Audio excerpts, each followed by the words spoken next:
Comment vas-tu, mon fils ? Demande l'homme d'une voix tremblante. Comment va maman ? Pourquoi ne m'appelles-tu pas du tout ? Qu'est-ce que tu veux ? Demande Augustin d'un air morose. Vous m'avez manqué. Tu es ma famille. Augustin n'écouta pas davantage et raccrocha. Le garçon sortit sur le balcon, respira à plein poumon l'air capiteux du printemps et tenta de se calmer. Ces derniers temps, son père l'appelait souvent, lui reprochant sans cesse son indifférence. Il comptait le temps qu'ils ne s'étaient pas vus. Mais Augustin n'arrivait pas à se rapprocher de lui autrement et ne voulait même pas l'appeler papa. Cette histoire a commencé il y a quelques années. Un beau jour de mars, Augustin, qui était un adolescent ordinaire de 15 ans, est devenu un travailleur. Et même s'il n'était que livreur, il était terriblement fier de gagner son propre argent pour le cadeau d'anniversaire de sa mère. Ne vous attendez pas à beaucoup d'argent, avertit tout de suite son collègue. Tu es à pied. Tu ne gagneras donc de l'argent que pour acheter des cigarettes et du café. Ça ira. N'aie pas peur, dit le gars en riant et en donnant une tape sur l'épaule d'Augustin. Je ne fume pas, marmonna Augustin, et fixant les bretelles de son sac à dos, il sortit résolument. Augustin n'avait rien à craindre.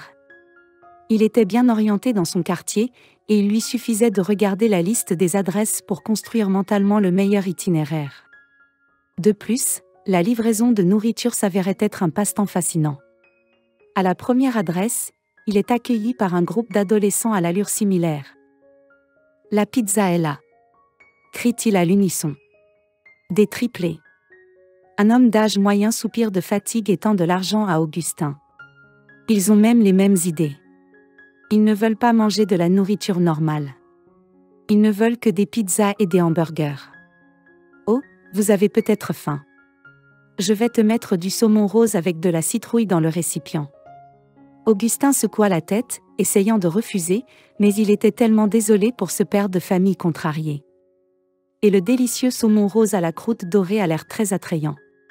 Et il accepta. À la deuxième adresse, la porte fut ouverte par une jeune fille à l'air sinistre qui arracha rapidement le paquet des mains d'Augustin et compta à la hâte plusieurs billets qu'elle tendit à Augustin en disant « Voilà pour la commande et 20 de plus si tu disparais rapidement d'ici pour que mon mari ne te remarque pas, d'accord ?» Remarquez l'étonnement du garçon ? Écoutez, elle a brièvement expliqué qu'elle ne savait pas cuisiner et qu'elle avait commandé à emporter, et que si son mari l'apprenait, il serait très contrarié. Ne serait-il pas plus facile d'apprendre à cuisiner ? C'est simple. Voulez-vous que je vous apprenne ? Je vais devenir cuisinier, sourit Augustin. La jeune femme hésita d'abord, puis, après avoir réfléchi, elle accepta et ils convinrent qu'Augustin viendrait 2 fois par semaine, le mercredi et le jeudi à 16h, pour lui apprendre à cuisiner. Augustin était ravi d'avoir un nouvel emploi à temps partiel. Il aime cuisiner depuis qu'il est enfant et va même faire une école de cuisine. Mais son père n'a jamais compris ses aspirations et s'est souvent mis en colère contre son fils parce qu'il voulait devenir cuisinier, surtout lorsqu'il rentrait ivre à la maison, estimant qu'un vrai homme devait avoir une profession plus masculine, selon lui.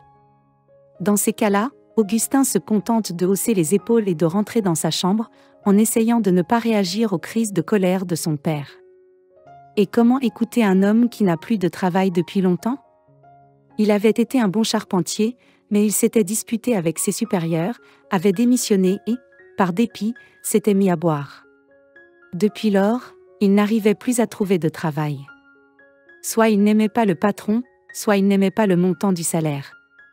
La mère d'Augustin lui a trouvé un emploi à plusieurs reprises, mais après une semaine de travail, Ben prenait généralement un congé de maladie et s'écroulait sur le canapé, prétextant l'épuisement dû à un travail acharné.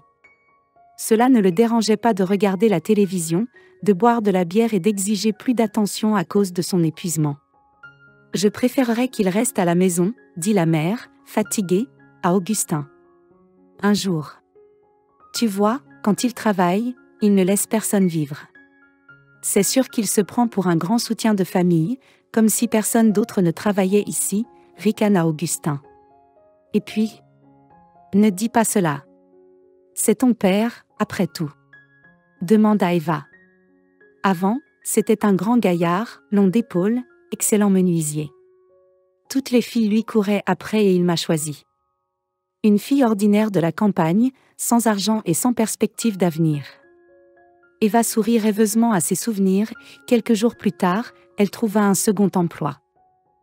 Aujourd'hui, elle se lève encore plus tôt pour avoir le temps de passer la serpillière au café du coin.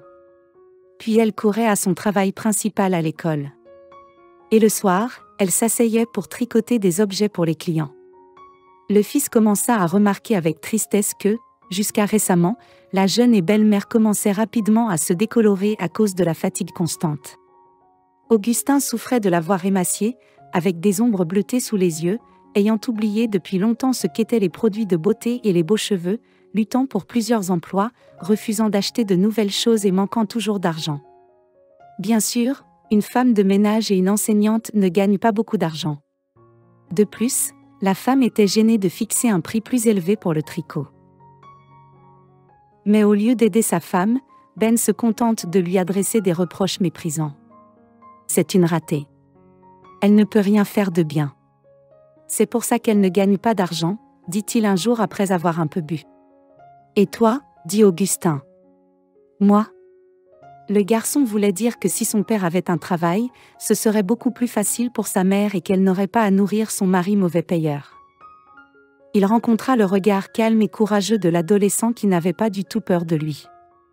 Augustin jeta un coup d'œil à son père, en haussant les épaules, se rendit dans sa chambre, laissant ses parents dans le plus grand désarroi. Et maintenant, une autre commande.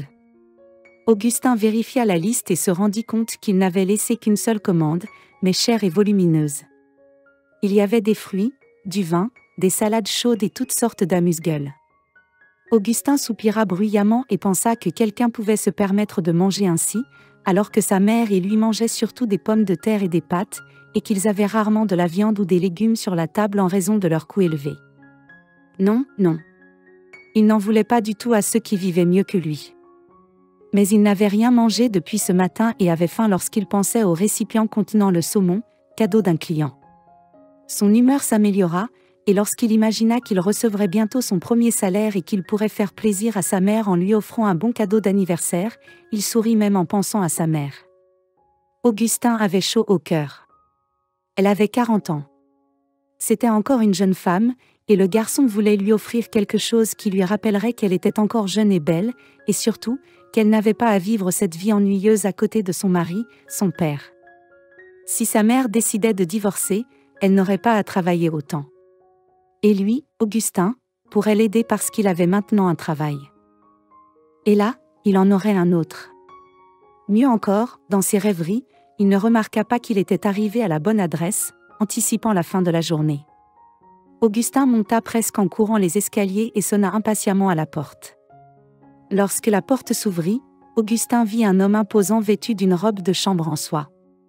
Un jeune homme. « Pourquoi es-tu resté si longtemps ?» Il commença à contreséhur, puis s'arrêta net.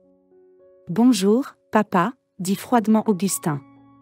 Pour une raison ou une autre, Augustin n'était pas du tout surpris. Il s'attendait sans doute depuis longtemps à quelque chose de ce genre de la part de son père, mais il ne s'attendait pas à ce que cela soit révélé d'une manière aussi stupide. Mais ce n'est pas tout. « Chérie, c'est notre commande qui a été apportée », dit une voix de femme venant de quelque part au fond de l'appartement, et une jeune fille aux cheveux mouillés et à la taille fine entourée d'une courte serviette regarda derrière l'épaule de son père. Augustin resta bouche bée, et Ben, prenant la commande de son fils, dit qu'il discuterait de tout cela à la maison et ferma la porte. « Ma mère travaille toute la journée, s'épuise pour que tu puisses continuer à te coucher sur le canapé et à pleurnicher. Et au lieu de l'aider et de trouver un travail, tu oses la tromper. C'est méchant. Eh bien, tu sais, j'ai juste... » Ça suffit. La voix calme d'Eva l'interrompt, surprenant père et fils. Ben s'agite, essayant de trouver des excuses, mais elle ne veut rien entendre. « Prends tes affaires et sors », prononça Eva en prenant soin de chaque mot. « Tu nous écoutais » explosa soudain. Ben. « Eh bien, qu'est-ce que tu as fait ?» Je n'écoutais pas aux portes. Je voulais juste t'appeler pour dîner. Fais tes valises et pars. Répondit Eva calmement et quitta la pièce. Elle revint quelques minutes plus tard, tenant le sac de voyage pendant qu'Eva rassemblait ses affaires. Ben répétait comme un mantra qu'il n'allait nulle part.